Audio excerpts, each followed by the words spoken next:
Hello student, आपका पुनः हमारे क्वांटा क्लासेस में स्वागत है। जहां तक उम्मीद है कल आप लोगों का न्यूज निश्चित तौर पे मालूम चल गया होगा कि यूपी बोर्ड एग्जाम का डेट शीट आ गया है। चिंता आपकी बढ़ गई होगी। चिंता मत बढ़ाइए, चिंता बढ़ाने से कुछ नहीं होगा, स्टडी को बढ़ाइए। चिंता बढ़ाने से कुछ नहीं होगा, अपने स्टडी को बढ़ाइए। जहां तक आप नोटिफिकेशन आया है कि 24 मार्च से आपका एग्जाम प्रारंभ हो गया है, तो आप सभी से अनुरोध है कि अपना स्टडी बढ़ाइए और हमारे वीडियो को देखते रहिए, जिससे आपके एग्जाम में बहुत ही हेल्पफुल है। तो हम देखते हैं स्टूडेंट, इसके पहले हमने आपका ऑब्जेक्टिव क्वेश्चन कंप्लीट करा दिए हैं। अब हमको लघुत्तरी दीर्घोत्तरी पे जाना है और लास्ट में विस्तृत करा देंगे। तो एक चीज यहाँ ध्यान देंगे कि हम लेसन वाइज लघुत्तरी दीर्घोत्तरी क्वेश्चन आपको करा रहे हैं। तो सबसे पहले एक चैप्टर पे एक दिन लेंगे, ज्यादा से ज्यादा एक दिन, ज्यादा जाएगा तो 2 दिन, बस एग्जाम के पहले आपका हम कंप्लीट करा देंगे। यहाँ क्वेश्चन देखते हैं, जो पहला लेसन है सॉलिड स्टेट ठोस अवस्था, उससे आपका 3 क्वेश्चन बताएंगे। उसमें से एग्जाम में 100% आएगा, पूरे गारंटी के साथ कहते हैं। पहला क्वेश्चन उसमें देखते हैं आपका क्या हम राइट किए हैं, क्रिस्टली एवं अक्रिस्टली ठोस में क्या अंतर है। यह बहुत ही इंपॉर्टेंट क्वेश्चन है। क्रिस्टली ठोस और अक्रिस्टली, जिसको बोला जाता है crystalline solid and amorphous solid. What is difference between crystalline and amorphous solid. तो देखते हैं सबसे पहले क्रिस्टली ठोस और क्रिस्टली ठोस का डिफिनेशन भी हम थोड़ा बहुत देख लेते हैं। उसके बाद हम यहाँ पे उसके बीच में क्या डिफरेंस है यह भी देखते हैं। तो मेन देखते हैं, कोई भी जालक किससे मिलकर बना होता है, छोटे छोटे पार्टिकल से, जिसको क्या बोलते हैं एलिमेंट्री पार्टिकल, जिसको हिंदी में बोला जाता है अणु, परमाणु या आयन। यही बोला जाता है अणु, परमाणु, आयन। तो इसमें क्रिस्टली ठोस में देखते हैं, देखा जाता है कि अणु, परमाणु, आयन की यदि व्यवस्था निश्चित एवं नियमित होती है तो वह कौन सा ठोस कहलाता है स्टूडेंट, क्रिस्टली ठोस कहलाता है। कोई दिक्कत नहीं। जैसे यहाँ देखेंगे इस स्फीयर को हमने नियमित व्यवस्था किया है। यदि अणु, परमाणु और आयन की व्यवस्था निश्चित एवं नियमित नहीं होती है तो वह कौन सा ठोस कहलाता है, अक्रिस्टली ठोस कहलाता है। स्टूडेंट बस यह वीडियो लेक्चर आप सुन लेंगे तो भी डेफिनेशन इजीली पूर्वक लिख सकते हैं। जैसे यहाँ देखेंगे अणु या परमाणु, इसकी व्यवस्था हम क्या किए हैं, इसमें देखो डिस्टरबेंस है कि नहीं, निश्चित एवं नियमित नहीं है। यदि अणु, परमाणु, आयन की व्यवस्था निश्चित एवं नियमित नहीं होती है तो इस प्रकार के ठोस को क्रिस्टली ठोस कहते हैं। ठीक है, अब यहाँ पे देखते हैं जो क्रिस्टली ठोस होता है इसमें अणु, परमाणु दीर्घपरासी होते हैं, मतलब अणु, परमाणु की व्यवस्था काफी दूर तक होती है। लेकिन अक्रिस्टली ठोस में जो परमाणु और आयन, इसकी व्यवस्था जो होती है लघुपरासी, मतलब कुछ दूर तक इनकी व्यवस्था निश्चित होती है। अब देखते हैं एग्जाम्पल स्टूडेंट, एग्जाम्पल आप एग्जाम में लिखते हैं तो बहुत ही बेनिफिट करता है। जैसे देखते हैं क्रिस्टली ठोस का एक एग्जांपल होता है साधारण नमक, जिसको NaCl के भी नाम से आप लोग जानते होंगे। नेक्स्ट एग्जांपल है क्रिस्टली ठोस का डायमंड, भी आपका क्रिस्टली ठोस है। क्वार्टज भी आपका क्या है, क्रिस्टली ठोस। और क्रिस्टली ठोस आपका क्या होता है, दीर्घपरासी होता है। ये तो बच्चों अभी आप लोगों को बताएं। फिर देखते हैं अक्रिस्टली ठोस के मेन एग्जांपल क्या है, रबड़ आपका क्या होता है, अक्रिस्टली ठोस होता है। और कांच आपका भी क्या होता है, अक्रिस्टली ठोस होता है। टायर भी आपका क्या होता है, अक्रिस्टली ठोस होता है। तो ये उदाहरण आप याद रखेंगे, हल्का डेफिनेशन लिख देंगे, उदाहरण राइट कर देंगे तो आपका नंबर जल्दी कटेगा नहीं। मेनली देखो एग्जाम में अंतर पूछता है, अंतर आप ध्यान देंगे। यह तो डेफिनेशन अभी तक था। अंतर जैसे हम गुड़ देख रहे हैं क्रिस्टली ठोस का और यहाँ पे अक्रिस्टली ठोस का, यही। अब देखते हैं सबसे पहले ज्यामितीय आकृति, जियोमेट्रिकल स्ट्रक्चर क्या होता है। तो जो ज्यामितीय आकृति क्रिस्टली ठोस का होता है वह सुनिश्चित होता है, मतलब इसकी आकृति फिक्स होती है। लेकिन अक्रिस्टली ठोस की आकृति निश्चित नहीं होती है, मतलब अनिश्चित होती है। तो यह पहला अंतर हो गया। क्रिस्टली ठोस की आकृति निश्चित होती है, अक्रिस्टली ठोस की आकृति निश्चित नहीं होती है। दूसरा पॉइंट गलनांक, मेल्टिंग पॉइंट देखते हैं स्टूडेंट। तो मेल्टिंग पॉइंट क्रिस्टलीय ठोस की क्या होती है, निश्चित होती है। निश्चित इसलिए होती है क्योंकि इसके जो अणु परमाणु आयन होते हैं निश्चित एवं नियमित अरेंज किए जाते हैं। और अक्रिस्टलीय ठोस का आपका जो अक्रिस्टलीय ठोस का जो गलनांक होता है यह अनिश्चित होती है, क्योंकि इसके जो आपका अवयवी कण है इनकी व्यवस्था सही नहीं रहती है। अब यहाँ देखते हैं क्रिस्टलीय ठोस को चाकू से काटने पर एक प्लेन, बढ़िया प्लेन मिलता है, नियमित कटाव मिलता है, लेकिन अक्रिस्टलीय ठोस में आपका नियमित कटाव नहीं मिलता है। संपीड्यता, संपीड्यता आप लोग जानते होंगे स्टूडेंट, जब एक प्लेन दूसरे प्लेन पे फिसलता है वही संपीड्यता, जिसको दबाया जा सकता है वही संपीड्यता होता है। तो जो क्रिस्टलीय ठोस है वह असंपीड्य होता है, मतलब उसको दबाया फिसलाया नहीं जा सकता है। लेकिन अक्रिस्टलीय ठोस होता है कुछ सीमा तक यह संपीड्य होते हैं, लेकिन अधिक सीमा तक फोर्स बढ़ाएंगे ऑटोमेटिक संपीड्य हो जाएंगे। यह क्वेश्चन आपका बहुत ही इंपॉर्टेंट क्वेश्चन है, इसको बस इस टाइप से भी नोट कर लेंगे तो एग्जाम में ऑटोमेटिक राइट कर लेंगे। अब हम वीडियो को पॉज कर रहे हैं, फिर नेक्स्ट दूसरे क्वेश्चन पे पहुंचते हैं। हेलो स्टूडेंट, आप लोग पीछे वाला क्वेश्चन समझ और राइट कर चुके होंगे। इस चैप्टर का नेक्स्ट इंपॉर्टेंट क्वेश्चन देखते हैं स्टूडेंट, क्या है आपके सामने। यहां देखते हैं एकक कोष्ठिका, जिसको बोला जाता है यूनिट सेल। क्या बोला जाता है, यूनिट सेल। यह आपकी एग्जाम का बहुत इंपॉर्टेंट क्वेश्चन है, एकक कोष्ठिका यूनिट सेल। इसका डिफिनेशन हम समझते हैं, एक बार सुन लेंगे एग्जाम में आराम से इजीली राइट कर सकते हैं। जैसे कोई जालक होता है, जालक किससे मिलकर बना होता है, छोटे छोटे पार्टिकल से मिलकर बना होता है, ठीक है। जालक जो होता है छोटे छोटे पार्टिकल से मिलकर बना होता है। तो जो छोटे छोटे पार्टिकल होते हैं उसका अगर हम रिपीट कर दे, मतलब उसकी पुनरावृत्ति कर दे, तो क्या प्राप्त होता है, संपूर्ण जालक प्राप्त हो जाता है। तो वह छोटा समूह आपका क्या कहलाता है, एकक कोष्ठिका कहलाता है। यह बहुत इंपॉर्टेंट क्वेश्चन है, यदि यहाँ पे समझ में ना आए तो आपके पास सीरीज या विधि क्वेश्चन कुछ भी होगा वहां से देख लेंगे। तो इसका डेफिनेशन दूसरी भाषा में देखते हैं, किसी भी जालक का वह सूक्ष्मतम इकाई जिसकी पुनरावृत्ति करने से संपूर्ण जालक प्राप्त हो जाता है, उस छोटे से समूह को एकक कोष्ठिका कहा जाता है। इसको एकदम याद कर लेंगे, इजीली आपको क्लियर हो गया। जैसे कोई भी हाउस बनता है तो उसमें छोटी इकाई क्या होती है, मैक्सिमम ईंट होती है। तो आपका घर क्या हो गया, जालक हो गया, और छोटा सा जो ईंट है उसकी पुनरावृत्ति से टोटल आपका हाउस इज रेडी। तो छोटा ईंट आपका क्या कहलाएगा, एकक कोष्ठिका। नेक्स्ट क्वेश्चन की ओर चलते हैं स्टूडेंट, बहुत ही इंपॉर्टेंट क्वेश्चन, यह दोष से पुट अप किया गया है आपकी एग्जाम में। यह शॉर्टकी दोष पूछा जाता है या फ्रेंकिल दोष पूछा जाता है, दोनों में से एक दोष का आना कंफर्म, कोई भी एक आ सकता है, या तो शॉर्टकी दोष आएगा एग्जाम में या तो फ्रेंकल दोष। तो सबसे पहले हम शॉर्टकी दोष का डेफिनेशन देखते हैं। किस दोष का, शॉर्टकी दोष। तो एक बार हमारा डेफिनेशन बस सुन लेंगे, एग्जाम में ऑटोमेटिक आप राइट कर सकते हैं, बस इसका एग्जाम्पल आप ध्यान दीजिएगा। तो इसमें यहां देखेंगे जो शॉर्टकी दोष होता है वह आयनिक जालक में पाया जाता है। किस जालक में, आयनिक जालक में, मतलब ऐसा जालक जिसमें आपका जो अवयवी कण क्या हो, आयन हो, धनायन हो या ऋणायन हो, आयनिक जालक। तो देखते हैं इसका डेफिनेशन, बहुत ही इजीली हम बता सकते हैं। जब किसी आयनिक जालक से सेम नंबर ऑफ धनायन और एन आयन अनुपस्थित हो जाते हैं तो जालक में एक दोष उत्पन्न हो जाता है।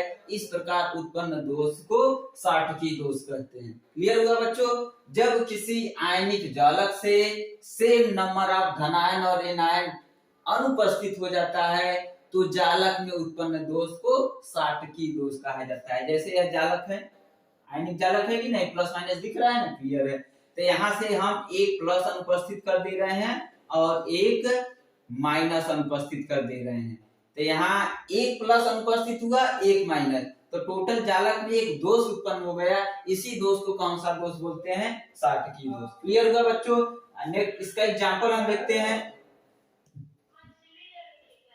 सोडियम क्लोराइड आपका है शॉर्ट की दोस्त। पोटेशियम क्लोराइड भी आपका किसके अंतर्गत आता है, शॉर्ट की दोस्त। पोटेशियम ब्रोमाइड भी किसके अंतर्गत आता है, शॉर्ट की दोस्त। सिल्वर ब्रोमाइड आपके किसके अंतर्गत आता है, शॉर्ट की दोस्त। एक चीज याद रखेंगे, जो सिल्वर ब्रोमाइड है जो शॉर्ट की दोस्त इसमें भी पाया जाता है और फ्रेंकिल दोस्त भी पाया जाता है। इसमें जो आयनों का साइज होता है ज्यादा अंतर नहीं होता है। शॉर्ट की दोस्त में जो प्लस और माइनस का साइज होता है ज्यादा अंतर नहीं होता है। यह आपको क्लियर हो गया होगा। नेक्स्ट क्वेश्चन की ओर चलते हैं स्टूडेंट, यह बहुत ही इंपॉर्टेंट आपके एग्जाम के लिए है।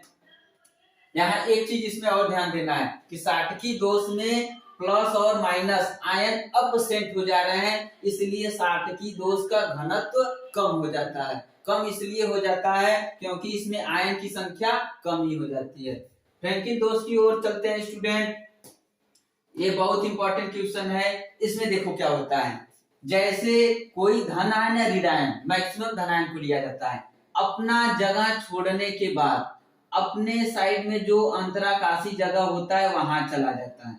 अंतराकाशी जगह साइड में यही होता है, वहां चला जाता है, तो जालक में एक दोष उत्पन्न हो जाता है। तो इस प्रकार से जो जालक में दोष उत्पन्न हो जाता है, उसी दोष को स्टूडेंट फ्रैंकिन दोष कहा जाता है। सिंपल भाषा में इसका डेफिनेशन देखते हैं, जब किसी आयनिक जालक में कोई धनायन अपना स्थान छोड़कर कोई अंतराकाशीय स्थल में चला जाता है, तो इस प्रकार ठोस में उत्पन्न दोष को फ्रैंकिन दोष कहा जाता है। इसमें देखते हैं आयन अपना स्थान छोड़ा लेकिन साइड में, मतलब क्रिस्टल को नहीं त्यागा, क्रिस्टल को नहीं त्यागा, इसलिए इस सिस्टम में घनत्व अपरिवर्तित रहता है। इससे यह क्लियर है कि फ्रैंकिन दोष में घनत्व अपरिवर्तित रहता है, लेकिन साटकी दोष में घनत्व कम हो जाता है। तो फ्रैंकिन दोष का उदाहरण है सिल्वर क्लोराइड और सिल्वर ब्रोमाइड। यह ध्यान देना कि सिल्वर ब्रोमाइड में साटकी दोष भी पाया जाता है और सिल्वर ब्रोमाइड में फ्रैंकिन दोष भी पाया जाता है।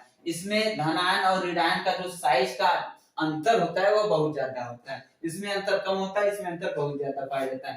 तो यह भी स्टूडेंट आपको क्लियर हो गया होगा। नेक्स्ट क्वेश्चन आपका बहुत इंपॉर्टेंट क्वेश्चन की ओर चलते हैं हम लोग, यप केंद्र या रंग केंद्र, बहुत इंपॉर्टेंट क्वेश्चन है। यह आपका जो 3 क्वेश्चन बताए इसमें से एग्जाम में कंफर्म आएगा। आपका एकक कोष्ठिका हो गया, साटकी दोष हो गया, फ्रैंकिन दोष हो गया और क्रिस्टलीय ठोस में अंतर। एक इस चैप्टर का न्यूमेरिकल बताएंगे, वह तो हमारे हिसाब से कंफर्म 2022 में आएगा। अब चलते हैं यप केंद्र या रंग केंद्र क्या होता है। इसका अर्थ है कि यप केंद्र की उपस्थिति में जो जालक होता है वह रंगीन हो जाता है। तो देखते हैं यह जो यप केंद्र या रंग केंद्र होता है धातु अधिकता दोष में पाया जाता है। इसका डेफिनेशन स्टूडेंट देखते हैं, यहां देखते हैं जब कोई आयनिक जालक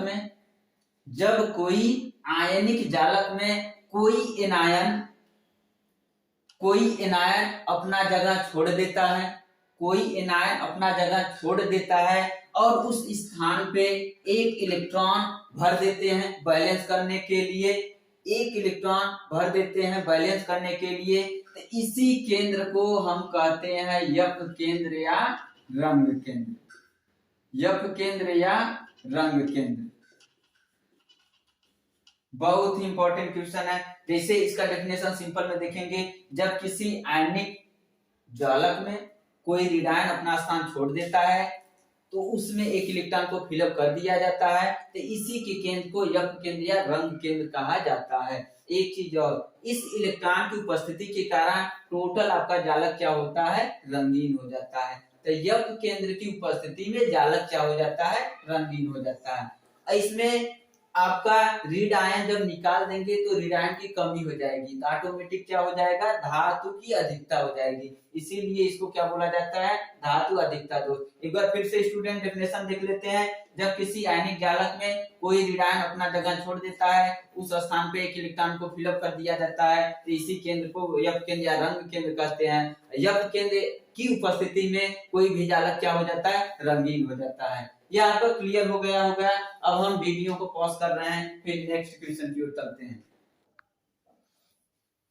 हेलो स्टूडेंट, जहां तक उम्मीद है आप लोग पीछे वाला राइट कर चुके होंगे और समझ लिए होंगे। नेक्स्ट क्वेश्चन की ओर चलते हैं। ठोस अवस्था का ये लास्ट क्वेश्चन है। यह तो आपको बताते हैं, यह 100 में 100% है कि यह एग्जाम में आएगा। बस इसका वैल्यू रूप हल्का चेंज कर सकते हैं। लेकिन यह आप लोग याद कर लेना कि यह विस्तृत क्वेश्चन का सबसे इंपॉर्टेंट क्वेश्चन है। इसमें क्रिस्टल का घनत्व ज्ञात करने के लिए आपका क्वेश्चन देगा, यह न्यूमेरिकल है, आपका न्यूमेरिकल है, हल्का कठिन है, लेकिन अगर आप राइट कर देंगे तो एक भी नंबर आपका कटेगा नहीं। क्वेश्चन देखते हैं स्टूडेंट। कॉपर एफसीसी लैटिस के क्रिस्टल उत्पन्न करता है। जो कॉपर है ये एफसीसी टाइप का लैटिस बनाता है। क्या बना रहा है? एफसीसी, जिनकी एक किनारे की लंबाई, जैसे कोई घन है तो उसमें जो साइड की लंबाई होती है 3.61 क्रॉस 10⁻⁸ सेंटीमीटर। इसका घनत्व ज्ञात कीजिए। आपको क्या निकालना है? घनत्व। घनत्व किससे डिनोट करते हैं? रो से। स्टूडेंट ध्यान देंगे कि रो क्वेश्चन मार्क पूछ दिया है। जो आपका घन है, घन के भुजा की लंबाई ए की लंबाई आपका यहाँ पे दिया है 3.61 क्रॉस 10⁻⁸ सेंटीमीटर। अब एक चीज और, जो rho equal to Z cross M A Q cross N A, जो एम है यह अणुभार होता है, जो आपका क्रिस्टल होता है। तो क्रिस्टल आपका कॉपर है, कॉपर का अणुभार आपका होता है 63.5। यह आपका क्वेश्चन में दिया रहेगा। क्वेश्चन में इसका अगर 63.5 अणुभार दिया रहेगा और अवगाद्रो संख्या भी दिया रहता है। तो कॉपर के लिए अणुभार एम की वैल्यू 63.5 ग्राम पर मोल इसका यूनिट होता है। और एक अवगाद्रो नंबर भी क्वेश्चन में दिया रहेगा। अवगाद्रो नंबर कितना होता है स्टूडेंट? 6.023 क्रॉस 10⁻23। और क्रिस्टल का घनत्व ज्ञात करने के लिए आपको फार्मूला याद रहना चाहिए। तो फार्मूला क्या है? Rho equal to Z cross M A Q cross N A. Z क्या है? प्रति एकक कोष्ठिका में अणुओं की संख्या, प्रति एकक कोष्ठिका में अणुओं की संख्या। अगर स्टूडेंट बता दे रहे हैं एफसीसी रहेगा तो आपका जेड की वैल्यू 1 होगा, बीसीसी होगा तो जेड की वैल्यू 2 होगा, और एफसीसी होगा तो जेड की वैल्यू 4 होगा। बहुत पहले आपको बताए थे, जैसे 1 2 का 4 ध्यान देंगे। तो यहाँ क्या है? एफसीसी है तो जेड की वैल्यू क्या होगा स्टूडेंट? 4 होगा। अब सभी की वैल्यू इसमें हम पुट अप करेंगे। तो जेड की वैल्यू 4 राइट कर दिए, एम की वैल्यू कॉपर का अणुभार 63.5 दिया, पुट अप कर दिए। आपके घन के कोर की लंबाई ए की वैल्यू है 3.61 क्रॉस 10⁻⁸, यहाँ क्यूब है तो यहाँ क्यूब राइट कर दिए। एन ए अवगाद्रो संख्या है 6.022 क्रॉस 10⁻23। इसको थोड़ा सा सॉल्व करते हैं। जैसे 4 क्रॉस 63.5, 3.61 का मल्टीप्लाई 3 बार करेंगे तो यहाँ देखेंगे 3.61 मल्टीप्लाई 3.61 मल्टीप्लाई 3.61। अब एक चीज और यहाँ देखते हैं, 8 का मल्टीप्लाई 3 में करेंगे कितना होगा? 8 3 जा 24, यहाँ -24 होगा। और यहाँ आपका होगा 6.022 क्रॉस 10⁻23। यहाँ ध्यान देंगे। फिर आपका इसको आप लोग सॉल्व कर लेंगे, क्योंकि मैथमेटिकल है, टाइम वेस्ट जाएगा। यहाँ देखेंगे इन तीनों का आप लोग मल्टीप्लाई करिएगा, फिर जितना आंसर आएगा इसमें मल्टीप्लाई करिएगा, फिर जितना आंसर आएगा इसका ऊपर मल्टीप्लाई करने के बाद नीचे वाला भाग कर दीजिएगा। अब यहाँ देखिएगा -24 और +23 कितना आएगा? 10 के पावर -1 आएगा। आपका 10 के पावर -1 ऊपर जाएगा तो 10 के पावर +1 होगा। तो इसको पूरी तरह से जब सॉल्व करते हैं तो आंसर आता है 8.97 ग्राम पर सेंटीमीटर। घनत्व का यूनिट क्या होता है? द्रव्यमान बट्टे आयतन। द्रव्यमान का मात्रक सीजीएस में क्या होता है? ग्राम, और सीजीएस में आयतन का मात्रक क्या होता है? सेंटीमीटर की पावर -3 ऊपर जाएगा। तो यह आपका आंसर हो गया। स्टूडेंट यह क्वेश्चन आपको बता रहे हैं बहुत ही इंपॉर्टेंट है। कभी कभी अगर रो की वैल्यू दे दिया जाता है तो एम की वैल्यू पूछ दिया जाता है, बस यही चेंजिंग करता है। अगर रो की वैल्यू देगा तो एम की वैल्यू यहाँ इस तरह से मल्टीप्लाई करके, जैसे तो एम के लिए फार्मूला क्या बनेगा? इसका सबका मल्टीप्लाई इधर हो जाएगा, रो ए क्यू एन ए, यह जेड इधर क्या हो जाएगा? भाग हो जाएगा, बराबर एम हो जाएगा। अगर दूसरे टेक्निक से एम की वैल्यू पूछ रहा है तो यह फार्मूला लगेगा। नहीं तो यह क्वेश्चन आपका इतना इंपॉर्टेंट है कि बता रहे हैं 100% आपका एग्जाम में आएगा। या तो रो की वैल्यू निकालने के लिए कहेगा या तो एम की वैल्यू निकालने के लिए कहेगा। तो हमारे हिसाब से आप लोगों को समझ में आया होगा। अगर कोई भी क्वेश्चन में आपको दिक्कत हो तो कमेंट में जरूर लिखिएगा। अब देखते हैं, आप एग्जाम काफी करीब है, मेहनत अपना आप लोग बढ़ाइए। बाकी नेक्स्ट वीडियो में आपका हम दूसरे चैप्टर का क्वेश्चन बनाएंगे। आपको बता दे रहे हैं कि 3 से 4 क्वेश्चन एक लेसन का जो बताए हैं इसी में से आपका एग्जाम में आएगा, इसके बाहर से एक भी क्वेश्चन पुटअप नहीं करेगा। एक बात और, हमारे यहाँ न्यू बैच इंटर क्लासेज का न्यू बैच आपका स्टार्ट हो गया है, तो आप न्यू स्टूडेंट चाहे तो यहाँ एडमिशन ले सकते हैं। एक नई चीज यह भी है कि हमारे क्वांटा क्लासेज जो चौरी मार्केट में है, इस न्यू सेशन से आईआईटी और नीट का फाउंडेशन कोर्स भी स्टार्ट किया है। चौरी में ऐसा पहला कोचिंग है जो पहली बार आईआईटी और नीट का फाउंडेशन कोर्स स्टार्ट किया है। इस क्लास में आप लोगों से अलविदा लेते हैं, फिर नेक्स्ट सेशन में मुलाकात होगी।